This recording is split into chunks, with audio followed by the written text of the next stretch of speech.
Bonjour Loïc, bonjour Sylvie. Bonjour. Ça va bien? Oui, ça va bien. Elle était bien la petite présentation que je vous ai faite, Oui, Loïc. elle était bien, D'accord. oui. Bon, dans quelques instants, nous allons traverser les Alpes, tel Léonard de Vinci avec Loïc, et nous partirons découvrir le jambon de Parme. Mais on est dans l'actualité, nous sommes en direct. On va réagir à une mauvaise nouvelle. Bah oui, tristesse et stupeur et déception surtout. Alors tristesse, bah oui, parce que la maison Paul Bocuse, on pense à cette brigade, ces 60 équipages, Vincent Leroux, le directeur, et puis aussi, il y a Christophe Muller, ce chef avec ses mofs en cuisine, meilleur ouvrier de France, exactement. Puis il y a des meilleurs ouvriers de France en salle aussi. Je pense à François Pipa, la meilleure maître d'hôtel au monde. Et bien, dans cette maison, on leur a retiré ces 3 étoiles. Et on a l'impression que c'est une vraie tristesse parce que c'est un bout de notre patrimoine, la maison Paul Bocuse. Et puis surtout, ce qui est très triste dans tout ça, c'est que surtout, on a l'impression que le guide Michelin, pour ne pas le nommer, il y a une déception. Parce que le guide Michelin s'attaque aujourd'hui à un monument, un peu comme quand ils se sont attaqués à Marc Vera ou à Marc Eberlin, qui depuis 50 ans, Marc Eberlin avait ses 3 étoiles. Je suis d'accord, Loïc, mais ils ont le droit quand même, on est d'accord. Elles ne sont pas à vie, les 3 étoiles. Ces 3 étoiles ne sont pas à vie, mais elles font partie, si vous voulez, la maison Paul Bocuse, depuis 2 ans, avait entamé un travail considérable pour justement faire rentrer cette maison dans le 21e siècle. Et justement, c'est ça qui est intéressant. Il y avait eu des travaux gigantesques et puis la cuisine avait été aussi réfléchie et revue avec les enjeux d'aujourd'hui. Ouais. Et c'est ça qui est très triste. Et surtout, ce qui est très triste, c'est qu'on a l'impression que le guide Michelin fait un peu du spectacle, fait de la com, fait du buzz. En fait, ils se prennent pour un youtubeur ou pour closer. C'est-à-dire qu'ils font une et ils font vendre. Pourquoi? En 1989, le guide Michelin vendait 600 000 exemplaires. Aujourd'hui, ils en vendent 50 000. C'est pour ça, en fait, qu'ils ont besoin. Parce que quand un palmarès sort et que c'est le même que l'année d'avant, ou que quand vous rajoutez une 3e étoile à quelqu'un, on va pas faire une. Par contre, si vous enlevez 3 étoiles à un monument, à quelqu'un qui fait partie, et à un restaurant qui fait partie, pour les Français, si vous leur dites, dites-moi une grande table, 3 étoiles, ils vont vous dire la maison de Paul Bocuse. Ils vont vous dire, voilà. Et quand je prends la définition, juste pour terminer, quand je prends la définition 3 étoiles, une cuisine unique qui vaut le voyage. Et bien moi, en fait, le guide Michelin se trompe. En fait, la maison Paul Bocuse, elle ne vaut pas le voyage. Une maison comme Marc Vera ne vaut pas le voyage. Ils valent les voyages. C'est-à-dire qu'en fait, en un seul voyage, vous n'avez pas découvert ces tables. Il faut en faire d'autres. En fait, c'est ça qui est assez intéressant, c'est qu'il faut y revenir. Alors moi, je retiens juste une phrase. C'est Marc Vera qui l'a posté hier. Il a dit en fait que les 3 étoiles les plus importantes, elles ne sont pas dans le guide.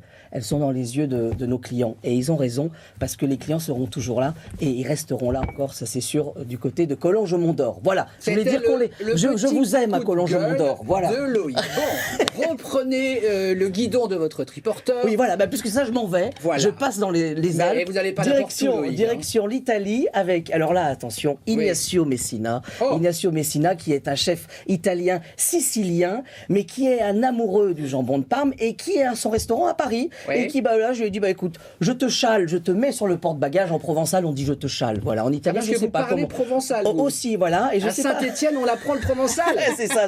Non, c'est le gaga à Saint-Étienne. Voilà. Mais bon, bref, on y va, direction Parme. Très bien. La première chose qu'il faut savoir, c'est que quand on parle de jambon de Parme, c'est que sa notoriété est aussi grande que sa zone de production est petite. Seulement 13 communes pour produire le jambon et en même temps, un produit connu pour le monde entier.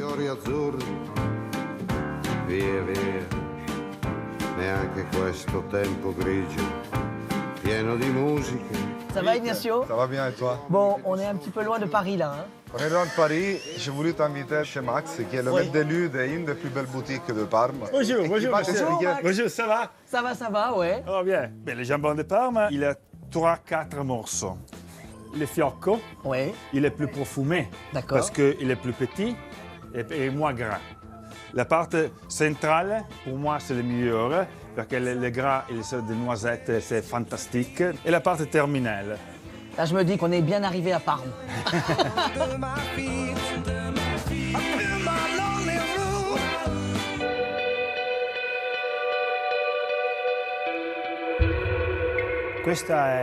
Là, nous sommes dans la cave. C'est l'affinage, la dernière étape pour le jambon. La particularité de cette cave, ce sont ses échelles en bois. C'est en partie grâce à ce bois que le jambon va prendre son parfum unique. On se sert de ça aussi pour savoir s'il est bon, c'est ça, non? Oui, exactement. Pour savoir si le produit est affiné, nous effectuons un test avec cet instrument réalisé à partir d'un tibia de cheval.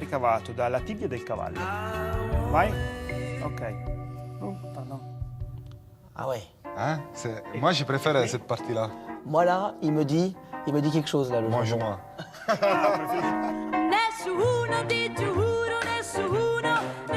Comment on va mettre à l'honneur notre jambon de Parme? On va cuisiner déjà un petit plat de pâtes.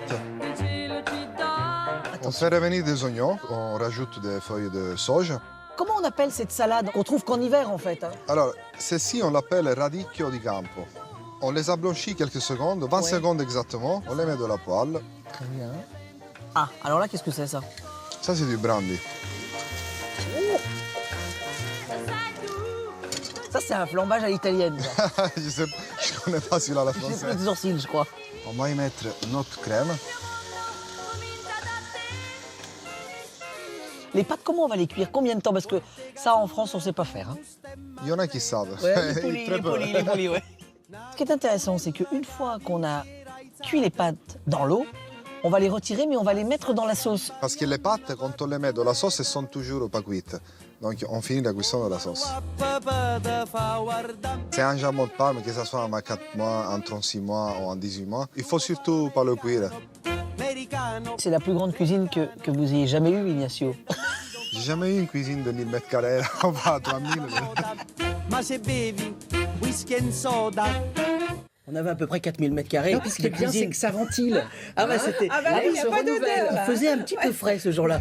Non. D'un mot, la cuisson de la pâte Ah, par alors Ignacio. Ça c'est Ignacio, mais c'est là qui me l'a appris, c'est qu'en fait, quand on dit la pâte al dente, on a Oui. tendance à la sortir, il faut qu'elle soit légèrement ferme encore un peu à l'intérieur. Oui. Pourquoi? Eh bien parce qu'en fait, normalement, la vraie cuisson des pâtes, c'est que vous les sortez de l'eau, et ensuite vous allez les mettre dans une poêle, Oui. et vous allez les mettre avec la sauce.